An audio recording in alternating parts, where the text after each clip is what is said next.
Welcome to the bNation podcast. I'm your host, David Burkean, creator of the Burkean Nation website and blog, which you can find at bnation.us, and of the new bNation podcast found on YouTube. I'm one lucky Burkean, being lucky enough to be born in the greatest country in the history of the world and the world's first Burkean nation, America. We Burkeans revere all that made America great, heroes most of all, American heroes. When it comes to American heroes, the greatest generation stands above. The greatest generation, of course, is the generation that won World War II, that defeated the Nazis and Imperial Japan. The greatest generation produced literally thousands of heroes. I grew up admiring them at the movies, in books, on TV. Heck, I remember 12 o'clock high reruns on heavy rotation in my boyhood home on Elmira Street. American heroes were frankly devalued, though, over recent decades, but American heroes used to be, and properly were, the most important people in the country. Children wrote essays about them, magazines profiled them, friends were proud to call them friends. That last is definitely still the case with my friend Roland Martin, bona fide American hero of the greatest generation. My name is David Burkean. This is the bNation podcast. Today, we're going to 11 with Roland Martin. Hello, Roland. Thank you for doing the bNation podcast. Nice being with you, Dave. This is a very pleasant meeting. Very pleasant indeed. Yeah. Scout thinks so also. Before we go on, you, in addition to being B-17 pilot and hero, have the distinction of being a centenarian. Tell us your birth date and how old you are now, if you don't mind saying. Well, I don't mind talking about it. I'm fortunate to be here. I'm 101, born in October 29, 1923. Yeah. I've been around for a while. Seen a lot. Yeah. Anybody your age and still sharp as a tack as you are has been around a lot and seen a lot. You, sir, though, have seen much more than most. You were the youngest, at the time, the youngest B-17 pilot in the Army Air Corps. Yes, I was. You'd been up in an airplane, as you told me, but you get to pilot an airplane by the time you turned 19. By the time you turned 20, you were the pilot of a B-17 with a crew of 10 other boys under your command. You made it till your 10th mission over occupied France and Germany before being brought down by flak. And you evaded capture for 2 weeks, which is just like the stuff that we see in the movies. Let's get started, Roland. Okay. Tell us a bit about your boyhood in Berkeley. Well, I was born in Berkeley, California, in the Depression. Born in 1923, but was really, I hit my stride as a young man in the 1930s. Mm-hmm. This was a very difficult time for the nation as a whole. Yes. What straits were dire for many people. The 30s were an extremely difficult time for many people to grow up. But I can remember my young childhood only with great pleasure. I was part of a group in the area of Berkeley that I lived, of a group of 5 kids. We played together, we made mischief together, we went on vacations together, and we had a wonderful time. I can't imagine anyone being happier. Yeah. I was raised by a single mother. My father left the family when I was 4 years old. He had been a World War I pilot. That may have had something to do with my interest in flying, but I don't think so. It was just simply flight, and with all of the newness of flight back then, and so many of the flights became icons of accomplishment. Airplanes did not have the speed or the mileage that they have today. Sure. So anytime someone flew, let's say, across the Atlantic or the Pacific, this was a major accomplishment. Yeah. Yeah. And Jimmy Doolittle was famous. Before the war. Before the war, that's right. When I graduated from high school in 1940, this was Pearl Harbor. Yeah. But I knew we were going to war. The nation knew it was going to war with Japan. And Europe was in flames at the time. Yes.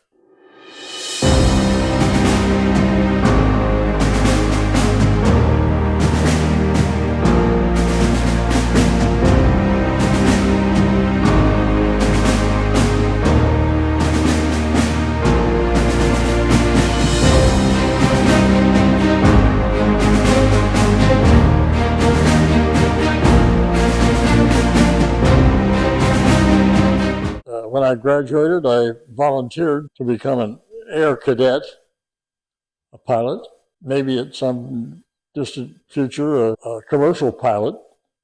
But right now, early on, I was an aviation cadet getting prepared to fly in battle somewhere.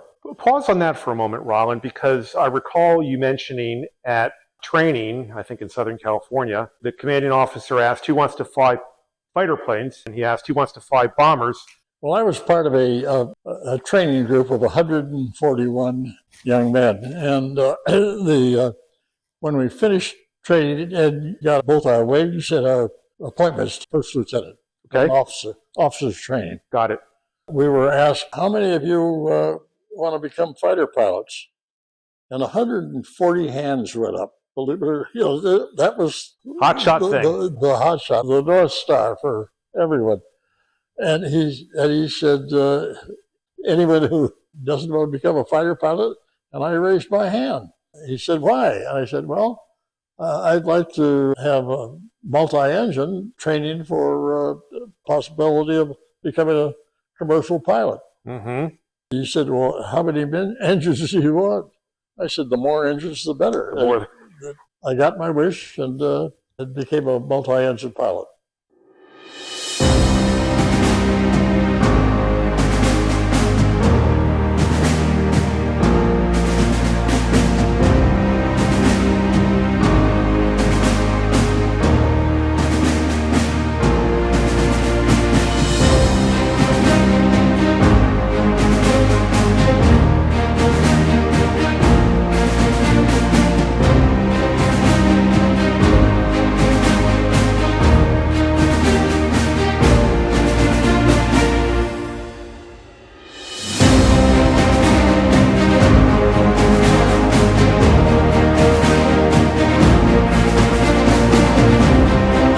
Talk about some of the things you learned in training. Well, we've practiced a number of formations, and part of it was just the skill of flying tightly with other airplanes. It took a lot of training and intense concentration to hold the wing of your plane as close to the wing of a nearby plane as you could. How stable was the B-17? It was sort of a lumbering a plane. I loved it. I just fit right into the cockpit of a B-17, and I went through all kinds of efforts to get to learn it. I flew it as high as anyone had ever flown a B-17. They were supposedly maxed out at around 30,000 feet. I got mine up with the crew up to 39,950 feet. Well, so the top gunner, if he raised his hand, he'd be at 40,000. just about. It just hung there. It was not going to go on that day any higher than that. And along with that, I flew it as low as anyone ever flew it, picking up salt water in the ball turret and flying in the Gulf of what is now the Gulf of America. The Gulf of America. I think I was probably the only pilot, I was going to say sane pilot, who tried to slow roll a B-17.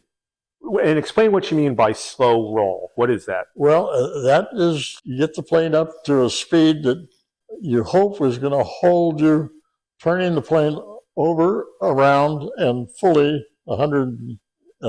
Is that like what I would think of as a barrel roll? A barrel roll, yeah. A B-17, I think fighter jets do that, or fighter planes do that. Bombers don't do that. Well, a Boeing test pilot slow-rolled a B-17. Uh-huh. And I thought, well, if he can do it, I can do it. But of course, there were some differences. Yeah. Other than him being a better pilot than me, many thousands of hours, while I had, at that time, probably less than 100 hours. Yeah. But I was going to do it. Except that his B-17 was an early model with no heavy equipment. Right. Carrying no load, no guns, no nothing. Whereas yours was outfitted for combat. And mine was ready for combat and pretty heavy. Well, I got it over on its back and then did what is called a split S. When you roll halfway over, the split S is that you come out, pulling it out after a dive, picking up speed. The B-17 is redlined at 25 miles an hour. When I came out of that split S, that half roll, the plane was going 512 miles an hour. Oh, 512 miles an hour. Now, were you freelancing? Did your commanding officer know you were going to do this or want you to do this? Well, no one wanted me to do it other than me. Than you. I felt you were 19 years old and you had this plane. Being a little audacious, or whatever you want to call it, but I like to know the limits of a B-17. And the only way to find out was to put them through the exercises. I wanted to control that plane, and I had every confidence in it. I think I was the only one that ever had the wings bend up enough that you could see ripples on the top of the wing. There are service panels for gas loading and such on it. They're fastened with something called a Zerk fitting, okay, which is a pretty tight control, yes, tension control. Well, these snapped open on the wing. While the airplane was olive drab in color underneath, it was sort of a light green. And they really showed up. When I landed the airplane, the service crew jumped on the wings, and they looked at these flaps open, looked at me, and I went, who knows? I mean, who knows? Who knows? Well, I'm thinking, why should fighter pilots have all the fun? That's right. Yeah. I admired that airplane and still do immensely. It was a lifesaver for me. It got badly shot up in battle, in combat. It held together, and I, as you know, crash landed it in Germany. Yeah. I had volunteered to become a pilot for two reasons. One was to fly in what was going to be combat with Japan and or Europe, and Europe came first. The purpose of multi-engine was to possibly lead to becoming a commercial pilot at some later date. It was a good idea at the time, but it never did work out. Yeah. One thing about bomber pilots is you guys had the coolest, you had the leather jackets, you had the aviator glasses. You mentioned a bit to me about what the jackets were called and how you like that. Speak a bit about that. They were A2 jackets. A2. A2. Good-looking jackets. Sure were. And they sort of set you apart as a possible pilot. Right. And I had mine and enjoyed it and wore it after service, only to lose it to someone. They stole it. Oh, it was stolen? Oh, that's tragic. Yeah. Let's talk about your plane. Your plane had, I think, the coolest name. What was your plane's name, and why did you name it that? I called it the Iron Maiden. The Iron Maiden. I looked upon its flight as a maiden flight. And it was because of that I called it the Iron Maiden. The Iron Maiden. And it was your prerogative as the pilot to name the plane. Oh, yes. Excellent.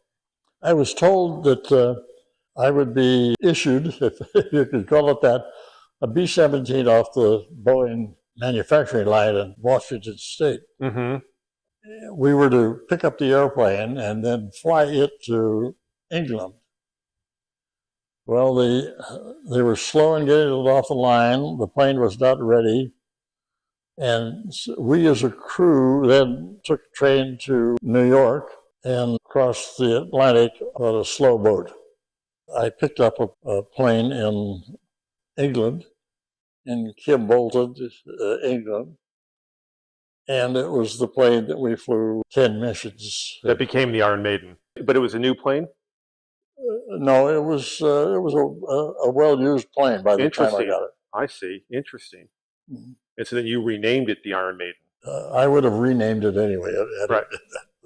Sure. But so that's how you got there, and that's how you got your plane. So flying B-17s was immensely dangerous, to put it mildly. You told me right before we started filming here, 4,700 B-17s were lost during the course of the war. That's huge. Most of them over Europe. Yeah. Most over Europe, yeah. So given that, the bond that you had with your crew, you were mentioning a bit about your co-pilot, Lyndon Price, you had the same crew throughout. Talk a bit about your crew and the bond that you had. I guess it would almost have to happen that the crew would bond and become as one, really.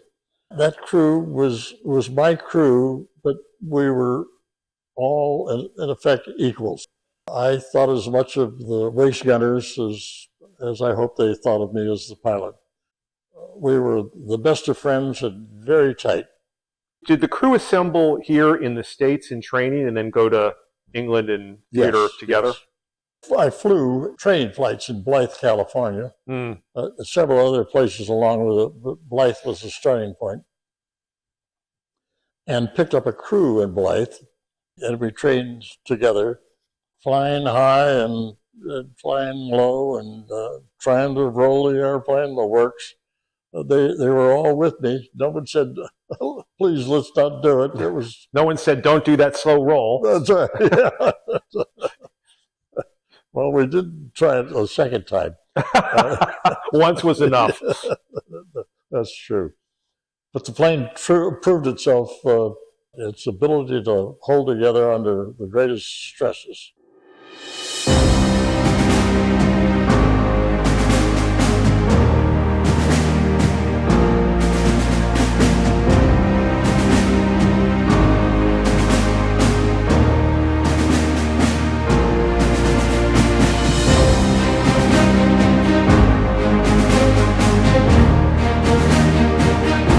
About your missions in a moment, but let's just talk about some aspects of what it was like doing those missions. One that I'm very curious about, I'm sure many people watching are, fending off German fighters. What was it like when your formation was attacked by German fighters? We flew, our early missions were over France. Right. And they were noted as milk runs, easy. That is, there were very few German fighters in France at that time. First few missions, we had no fighter problems or attacks. But that changed very rapidly when we started flying into Germany. Yeah. Early on, in 1943, we flew into Germany over Holland with fighter support, P-47s at that time, that took us to the coast of Holland. Yep. And then the P-47s turned back to England, and while they were circling above us over Holland, there were German fighters waiting for you, just waiting for us. And when we hit the Dutch coast, we were under attack. Mm-hmm.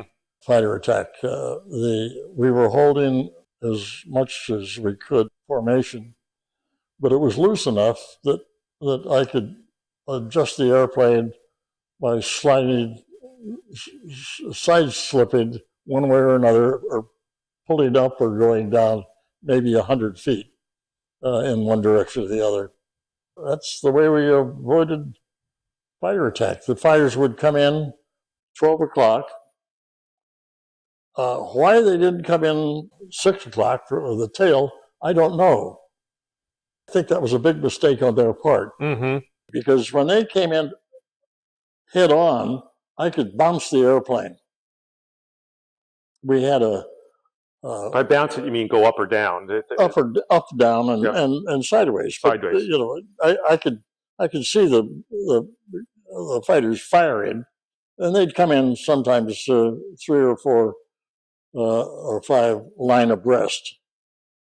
We had a few guns that were forward firing, but the top turret 2 guns could not come down far enough, in most cases, to zero in on the incomers. But there was a lot of action early on in fighter evasion. How long would you be under attack by the German fighters? Well, sometimes it was 2.5 hours. Wow. Because as long as we were over Germany, the fighters were there. My 10th mission, by that time we had gotten pretty well versed in the fighter attacks, and we knew at that time there were 435 German fighters waiting for us on the Schweinfurt run. That was your final run. October 14th, 1943. Yes. Black Thursday. Yeah. Yes. 60 airplanes lost. But and that was a 60 that 2 months earlier, August, another Schweinfurt run, they had lost 60 airplanes. So just unfortunately, coincidentally, we lost 2 raids on Schweinfurt, 120 B-17s. Valuable target, big price paid. Yeah. It was fighter attack was the most deadly. My airplane was shot down by flak over the target. Right. Over Schweinfurt. Right. And I crash landed near a little town called Gerlshofen, Germany. What about the time you got back to base in England and you couldn't get your hands off the wheel? Well, most of the runs were around 7 or 8 hours. But we had a target called Anklam in northern Germany, due north of Berlin. It was a 12-hour run, roundabout. Maybe it was unfair to my co-pilot not to give him more flight time, but I flew most of the active missions. Okay. I was gripped the wheel for so many hours that coming back over the North Seas into England, upon landing, my hands were frozen on the wheel, and they had physically bent straight off the wheel. Not frozen from cold, but tension. And how long did it take for your hands to recover? Well, they recovered rapidly, but it was only with a lot of exercise. Yeah, a lot of flexing. They were pretty well beaten up. So in your missions, you had mentioned some of your early ones were against airfields and then against the submarine pens and then against Bremen. You said Bremen was ultimately hit by 173 raids. The submarine pens, tell me about that mission. Well, we were equipped with 2,000-pound bomb for the submarine pens. They had 15 feet of reinforced concrete over the pens. We blasted those pens. The bombing was not all that precise. Right. We were lucky when we hit a target dead on. Even with the Norden bomb sight? Even with the Norden bomb sights. And ultimately, we ended up by not using Nordens, but we would bomb as a group off the lead airplane. Yeah. So the bombs were scattered pretty broadly. Right. And I don't think we ever damaged a submarine. They were very well armored. Right. Protected. You also mentioned Frankfurt was a target, ball bearing manufacturing there. Yeah. The ball bearing targets, Frankfurt and Schweinfurt, were very heavily protected with 88 caliber long guns. And that's what set the flak up. Flak, yeah. You did a mission targeting the Messerschmitt factory. Most of our runs were in the 20,000 foot area. 25,000 feet was sort of a standard issue. That was high enough not to avoid flak, but to limit its accuracy to some degree. But the Anklam flight, we flew at 12,500. And there we were actually open to small caliber ground fire. Yeah. And I don't know how many planes we lost that bomb run. That was not nearly as bad as the higher level Schweinfurt raids, where there was a lot more anti-aircraft.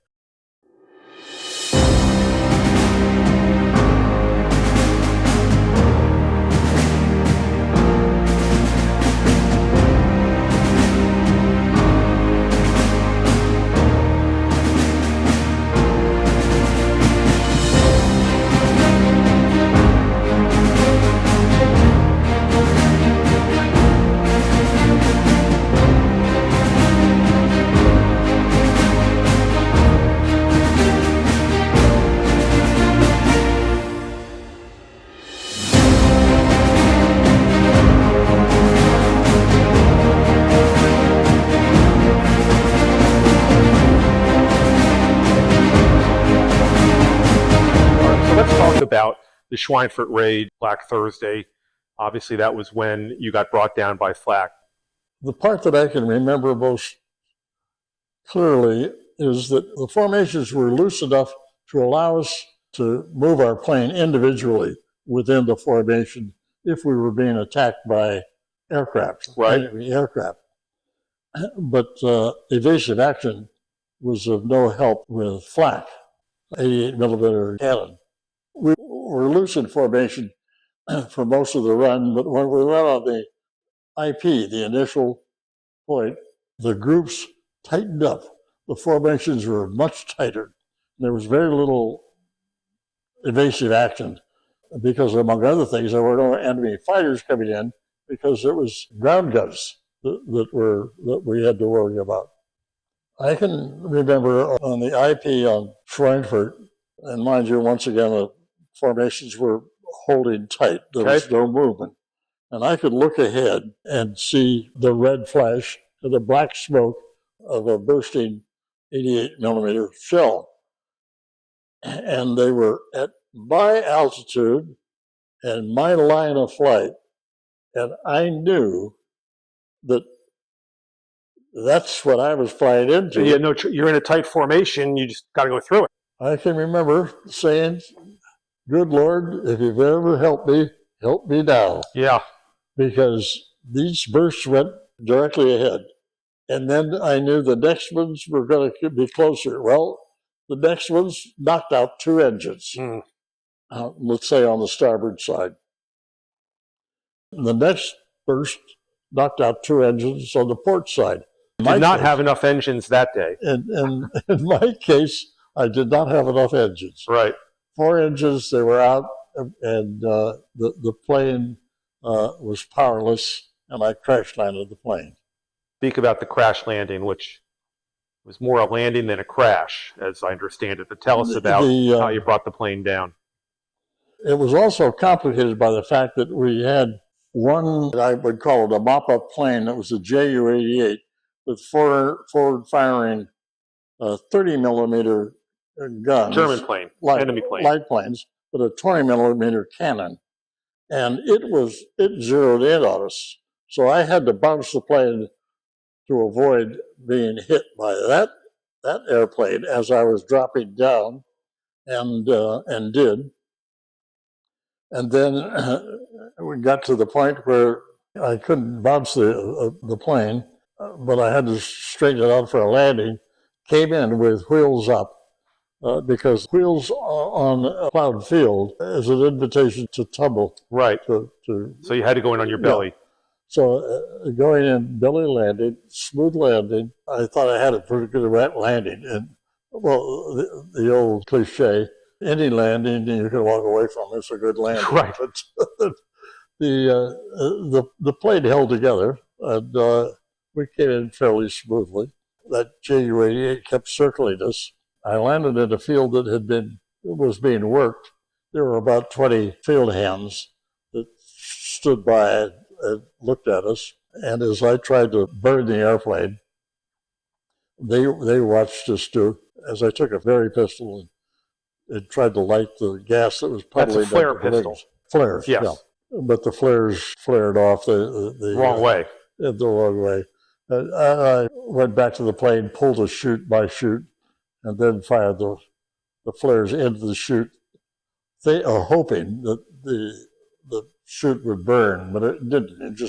It smoldered. So the plane did not burn. 6 of the crew in the rear had bailed out when we lost our power. I came in with 4 of us, 2 pilots, navigator. The bombardier had bailed out too. The navigator and the top turret gunner. There were 4 of us who landed the plane. 2 took off the field while I was trying to burn the plane. They were running like jackrabbits, and they were caught immediately. My top turret gunner and I don't know how you describe this, but I told Macri, the top turret gunner, I said, we are not going to run like rabbits. We're going to control this group. And the workers in the field backed off when we walked toward them. Interesting. So we walked right through them. Were you armed? Did you have a sidearm? I had a sidearm, but I threw it back into the plane. I was not going to shoot a German deep in Germany. I rid myself of the 45 that I carried. And we walked into what you call a forest, but it was a pretty weak little forest. But we got far enough in. As I said, we're going to walk out of here. We're not going to run. Then we did run when we got free. We ran to a little creek, and I knew that come after us with dogs. And I had learned this from watching Davy Crockett movies. Right. So that American Boyhood came back to help you. That's right. If you walk in water, they're not going to follow your scent. We all learned that from Davy Crockett. And that's right. We walked upstream, got to a point where a tree limb was large enough over the stream that we could pull ourselves up, straddle into the base, thinking of dogs and scent, dropped into shrubbery on the far side. We were free, and we were not going to be scented by bloodhounds or whatever they wanted. And that night we heard dogs looking for us. They were with dogs looking for us. We heard the dogs barking, but we were well away from the area that they were looking for us. My top turret gunner and myself were free for 2 weeks. 2 weeks? We. What time of year was this? What was the weather like, temperature? It was October and cold, but not freezing. And you're wearing your bomber jacket. Yeah, that's right. We scraped leaves in such a way out. We tried this for a couple of nights, and then huddled, pulling the leaves back around us for a couple of nights. But it was just too cold to continue. And then we started looking for barns or something. Barns, that's right. And we slept in barns for a few days with no food. 2 weeks later, and by the way, our shoes were in very bad shape because we'd walked to a point where we could no longer at night take our shoes off and then put them back on in the morning. We slept with our shoes on, and ultimately they got bloodied, and they were affixed to our feet. I wore mine to the bone. Did you get captured, or did you turn yourself in? What happened at the end of 2 weeks? Well, we came to a river with a bridge across. Okay, bridge. A bridge. But by that time, we were no longer trying to walk at night because we were just not getting anywhere. We came to this river. The bridge was guarded. When we tried to enter the bridge, the guards came out and picked us up. And by that time, we were so weak and so tired. Yeah, we just had to. If we could have run, and we wouldn't have. Right. We allowed ourselves to be captured because we weren't going to. It was your only option at that point.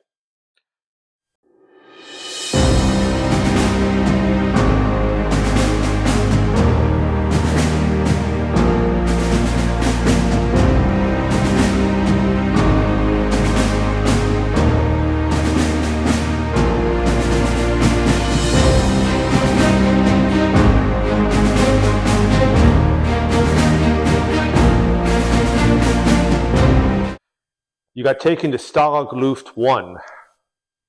Taken first into Frankfurt. Okay. For interrogation. Okay. And we were held there for a week or two in individual cells. I was all by myself. Fed something like bread and water. I mean, it was not much of a meal that we had, but at least we had something to eat. After a day or two, the door opened up, and 4 German fighter pilots in uniform came in. You would have thought we were all the best of friends. It was a very interesting experience because they wanted to see some bomber pilots, and they were fighter pilots. And before long, we were flying, hand flying our airplanes. Fascinating. Yes, it was. So there was a camaraderie there amongst pilots. There was. Yeah, we were really akin. Yeah. A very interesting experience. Sure. So after that, then you got taken to Stalag Luft 1. The officers were sent to one camp or camps, the enlisted men to enlisted men camps. And the Germans were very strict about how they separated the officers from the enlisted people. Okay. I didn't see my co-pilot again or any of the other crew, and I was sent to a camp on the Baltic, due north of Berlin. And you were there for 20 months? 20 months. You went in weighing 185, and you came out weighing, what do you think? Well, it could be as light as 125. Lost a third of your body weight. I could put my hand around my bicep. Wow. It was bread and water, and the Germans were also starving at that point, or Germans didn't. That's right. It's I can't say they were eating well while starving us. Right. We were eating about what the Germans were eating. Yeah. They had a terrible time at the time. We could hear the Russian gunnery as they were crossing the Oder River east of us. And the Russians ultimately freed us in the camps. The Germans left the camps. The Russians came in the following day. You witnessed a slave labor camp. When the Germans left, the camp was taken over and managed by senior Allied officers. Were they Russian or some other national? No, American. Okay. And British. And British. Okay. They put us under military control. But another fellow, and I can't remember his name, unfortunately, and I said, screw you, we've been in here too long, and we left. Right. We walked out of camp, and we walked toward the east, where the oncoming Russians were approaching, met up with two trucks with drivers, Russian, met them on a road coming, they were coming west. And we stopped and, if you could say we chatted, we tried to communicate, we talked to one another. The trucks were Dodge, so we said Dodge.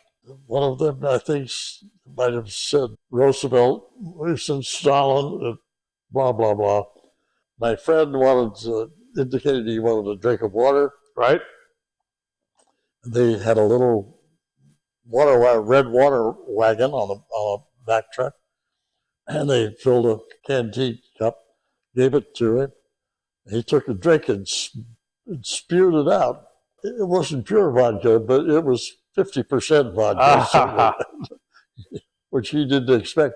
But that's really what kept the Russians going. Vodka. They were a happy bunch of losers, really. Yeah, really, a happy bunch of losers drinking vodka. Yeah. How did you encounter the slave labor camp? After the Germans left, we walked out of camp. The two of us walked through what had been a work area that was close enough that the building was right next to our barbed wire fence.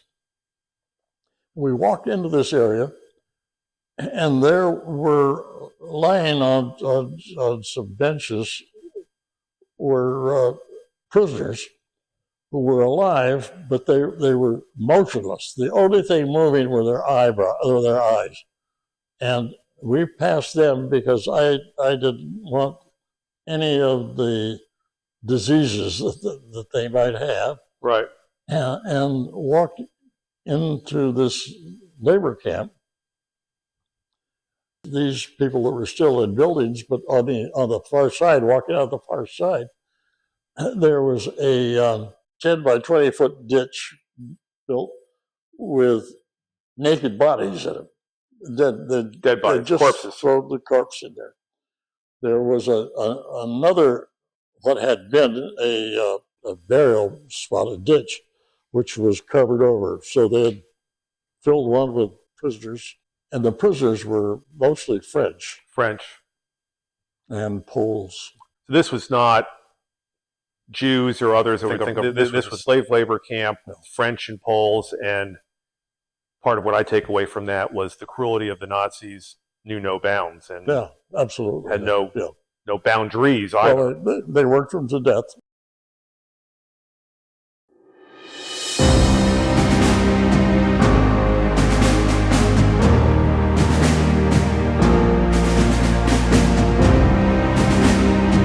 So ultimately, you made your way to Camp Lucky Strike. I love the name, Camp Lucky Strike. Speak a bit about that.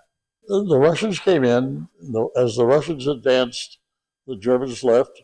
We were under Russian control for a couple of weeks, and which was an interesting time because we would go out a prison camp, and I was looking for a chicken because I knew I could barbecue a chicken, and we had very little to eat, no meat. Some meat we did have. They were horses or cattle killed in bombing and raids, and we had some of them. I can remember almost losing a tooth, if not losing one, with shrapnel in the meat. Wow. I was looking for chicken, and we came across a farmhouse with two elderly Germans that had not left, but that was their house. And there were about a company, 20 Russians, having lunch there. We joined them for lunch. They were giving us vodka shots. Of course they were. Russians. Yeah. And I told my friend, look, don't swallow this now, or as little as possible, because we can't stand up to a shot or two. No. Anyway, we managed to keep ourselves from getting drunk. Had lunch with them, and then left. And by the way, we had picked up bicycles, but we had enough to drink that we couldn't ride the bikes. But they held us up. And as we were walking away, we heard the charging of a Kalashnikov, which is a sound you would be very familiar with if you heard it. I mean, it was a charging of a gun. Right. We looked back, and there was a Russian soldier who was trying to raise his Kalashnikov, and a young Russian officer, was pushing it down, and we just kept walking away. And we had a couple of meals with Russians while we were there. When did you get the white bread?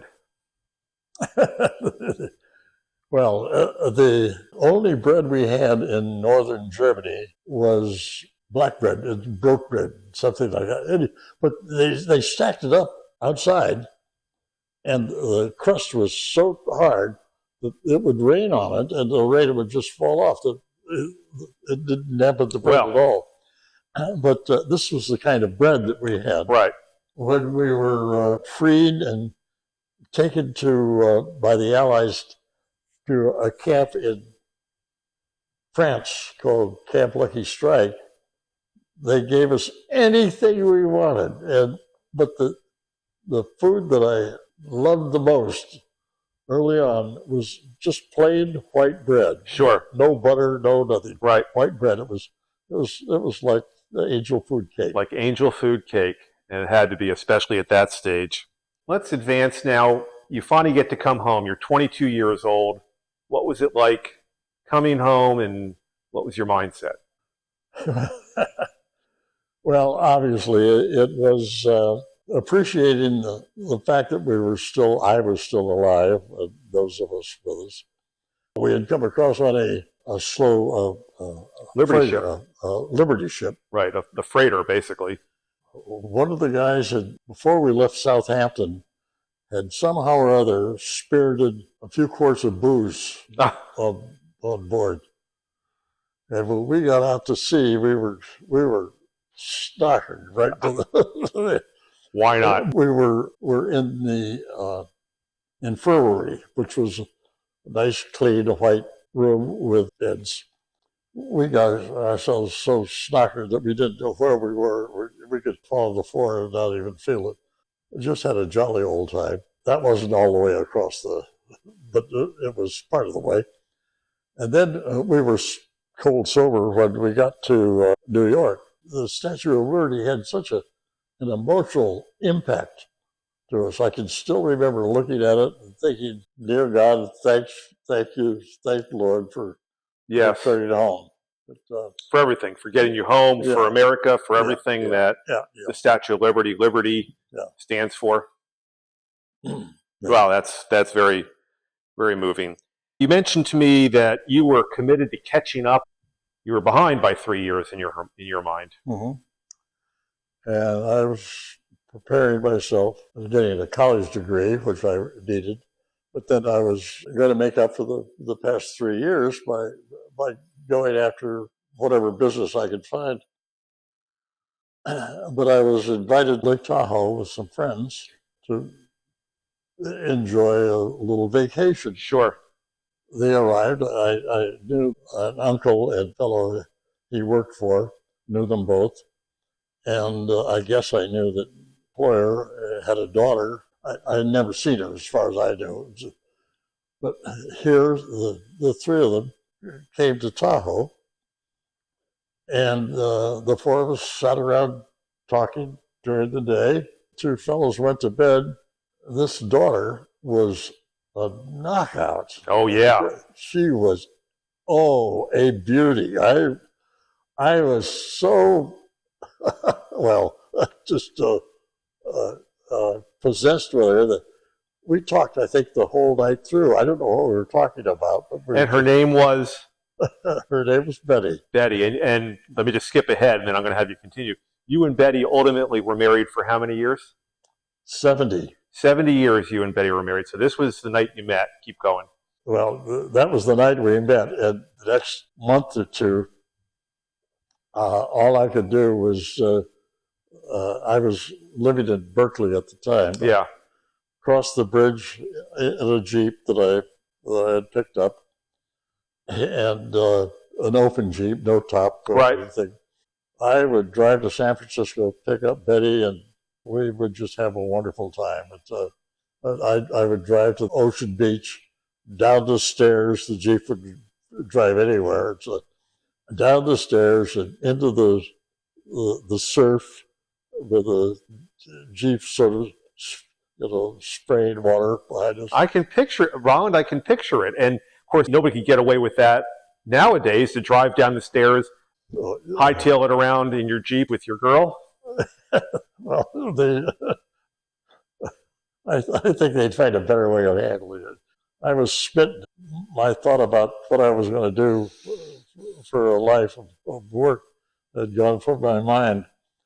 But we were married within the year and lived 70 wonderful years together.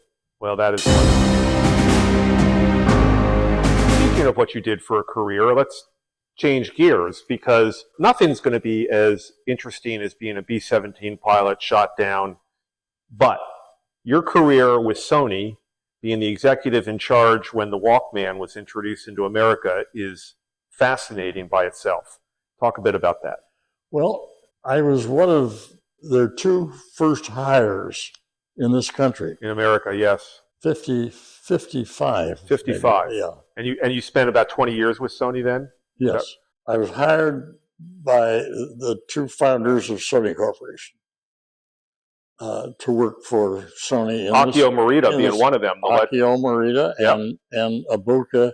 I've forgotten his first name now. Okay. Ibuka was the second. Of course, Akio Morita, for younger folks watching, don't know what a big name that once was. I won't say he was the Elon Musk of his day, but he was a business superstar. Yes, absolutely. Yeah. Well, and an outstanding man, the wonderful friend. But I was one of their hires.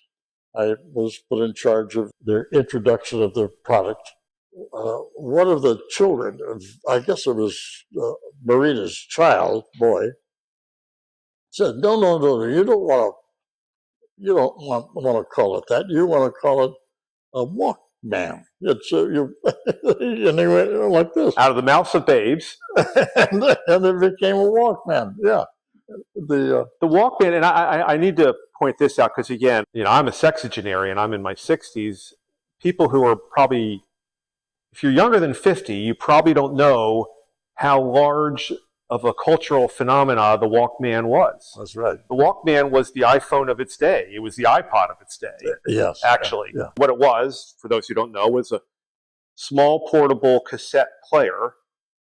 And cassettes were still fairly new, audio cassettes, with the headphones. And so people would walk around with the Walkman with the headphones in their ear. And it I'm going to guess it was on the cover of Time magazine. I mean, huge. Well, I sold it by wearing the headphones, yes, and with music, and we'd be sitting in a restaurant in New York, and I'd be listening to this, and there were people next to us who looked at us and strangely, and all I needed was eye contact. "Oh, would you like to try this?" And once they put that on, their eyes went boom like this. It was just a marvel. It was a marvel. It was really, as I think about it, was the first personal audio device. Yes. I mean, up until that time, you'd have to be in a room and you'd play a stereo or a jukebox or whatever. That's right. But to have your own personal audio device that you could walk around with was revolutionary. Well, it took the nation by storm. Took the nation by storm.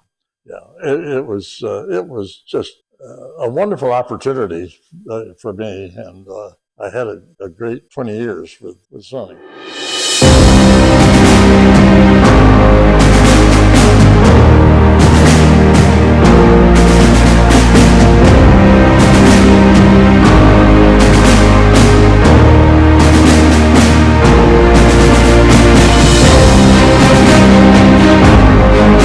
Let's go to 11 now, and we're going to talk about Carmel. So you moved around quite a bit, you and Betty. Tell us a little bit about how you ended up down here in Carmel. Well, after marrying Betty, who was a golfer. Okay. She was already a golfer? Yeah. As was I, and we had a home in Carmel. I mean, in San Carlos. Up in the Bay Area. In the Bay Area. And we would come to Carmel every weekend to play golf. Sure. It was just a wonderful work hard, play hard, lots of fun. And we enjoyed it. We were playing, we were on the 8th hole, and they were building 20 units on the river. And they were just the mud sills were in at that time. We saw those, so I went over and looked at them. It looked like the kind of place we'd like to own, like to live in. I bought one just with the mud sills in, before they had ever finished them. And I paid $92,000 for it. People told us I was out of my mind. Friends of ours, some of them very wealthy. "You are out of your mind. That's far too expensive." That was before we sold it for $500,000. Right. Later on. Right. But God knows what it would go for now. Well into the seven figures. Several million. Several million. We bought the place, and then when I retired, we rented it for 12 years. When I retired, we came back and moved into Carmel on the river. It was one of the best moves I ever made, and one of an unplanned investment, but it worked out so very well. As California real estate tends to for many of us. Yeah. So while you were living down here, you used to get together with a group known as the Quiet Birdmen, which included one rather famous pilot. Maybe tell us a bit about that and about him. As a pilot, I found that there was an organization of pilots, some of them very well known, who call themselves the Quiet Bird Band, and I was invited to join them. And I decided I didn't really want to, for whatever reason, I didn't want to get into that once a month or twice a month meeting, whatever it might be. One of them obviously being Jimmy Doolittle, famous Jimmy Doolittle. Yeah. Why I didn't want to be a member of a Jimmy Doolittle club, I don't know today. Oh, well, we had been coming down here. This was a place for retirement. Right. And couldn't have picked a better place in the world. I agree. Roland, thank you so much. It's a good place to be with you. Thank you so much. Great. Right. I'd like to thank Roland Martin for sitting with me and going through his absolutely amazing, heroic, and inspiring life story. It meant a lot to me, and I'm going to guess it means a lot to many others watching this podcast. To the viewers, stay tuned to the bNation podcast. Check out the first episode, 10 Burkean Why questions. Question 5 is why Trump? Question 7 is why Judeo-Christian? Let me close with this. This is a terrific time, a great time to be an American. For that, we can be thankful for the Trump 2.0 presidency, for the centenarians amongst us, and for all other Americans. Thank you, and see you next episode.